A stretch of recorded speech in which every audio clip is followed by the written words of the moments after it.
η οποία θα μας μιλήσει για τα αποτελέσματα καλλιεργειών ούρων κατά την εισαγωγή σε μονάδα εντατικής θεραπείας και συσχέτιση με κλινικές και εργαστηριακές παραμέτρους. Γεια σας και από μένα. Ονομάζομαι Βαδαρλή Μυρτώ και είμαι ειδικευόμενη πνευμονολογίας και θα σας παρουσιάσω μια μελέτη που διεξήχθη στην ΑΛΦΑΜΕΔ σε συνεργασία με το Μικροβιολογικό Εργαστήριο του Παπα-Νικολάου. Ο σκοπός της μελέτης ήταν η καταγραφή αποτελεσμάτων καλλιεργειών ούρων σε διασωληνωμένους ασθενείς κατά την εισαγωγή τους και η συσχέτισή τους με κλινικές, εργαστηριακές παραμέτρους και την έκβαση των ασθενών.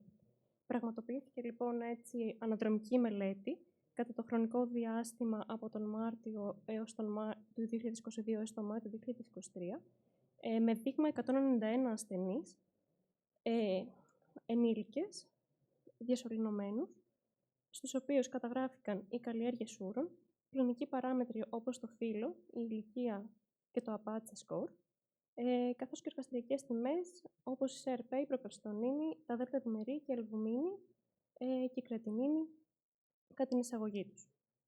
Και ακολούθησε στατιστική ανάλυση.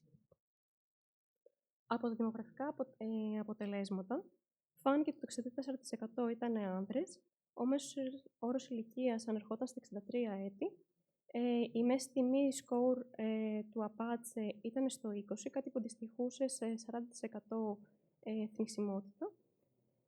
Και πράγματι, το 43% των ασθενών απεβίωσε, ενώ το 57% επιβίωσε. Από αυτούς τους 191 ασθενείς, οι 125 μόνο είχαν καλλιέργειες ούρους κατά την εισαγωγή, εκ των οποίων τα 3/4 ήταν αρνητικά. Ενώ από τις 32 θετικές, το 50% απομόνωσε κάντιντα, σε συνολικό ποσοστό 13% σε σχέση με τα 125 δείγματα.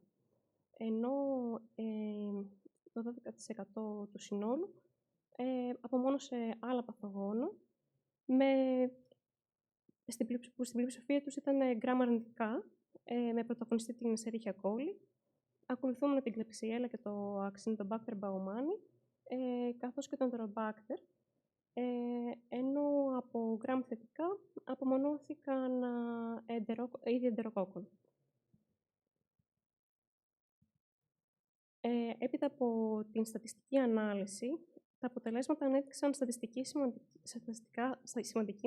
συσχέτιση μεταξύ της απομόνωσης κάντιντα στην καλλιέργεια ούρων με υψηλότερες τιμές προκαλστονίνης, ενώ δεν βρέθηκε συσχέτιση με άλλες κλινικές και εργαστηριακές παραμέτρους ή με την επιβίωση.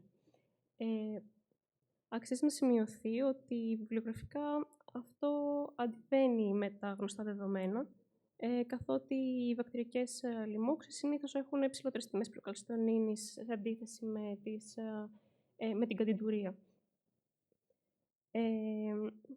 Οπότε αξίζει να αφαιρθούμε στους περιορισμούς της μελέτης. Καταρχάς, ήταν μια μη πολυπαρηγοντική μελέτη. Δεν είχαμε δεδομένα, απουσίαζαν τα δεδομένα για λίμωξη από άλλα μικρόβια ή σύψη, που θα μπορούσαν να εξηγήσουν τις τιμές προκαλστονίνης. Υπήρχε μικρό μέγεθος δείγματων θετικών καλλιεργειών εν τέλει, μόλις 32 από τα 125 δείγματα. Και ήταν μια αναδρομική μελέτη, όπως είπαμε. Οπότε διερωτώμαστε φυσικά για το αν αυτό το αποτέλεσμα ήταν ασφαλές και δεν μπορούμε να τεκμηριώσουμε με ασφάλεια τη σχέση μεταξύ καντιντουρίας και υψηλότερης τιμής προκαλστονίνης. Παρ' όλα αυτά, η γνώση είναι δύναμη και θεωρούμε θετικό να γνωρίζουμε τον αρχικό απικισμό κατά την εισαγωγή, καθότι απομονώθηκαν σε πολλές περιπτώσεις δύσκολα στην αντιμετώπιση παθογόνα, γκράμμα αρνητικά, όπως το Acinetobacter baumannii που είπαμε, τα Enterobacter και η Klebsiella, παρά την μη συσχέτιση με την έκβαση. Σας ευχαριστώ.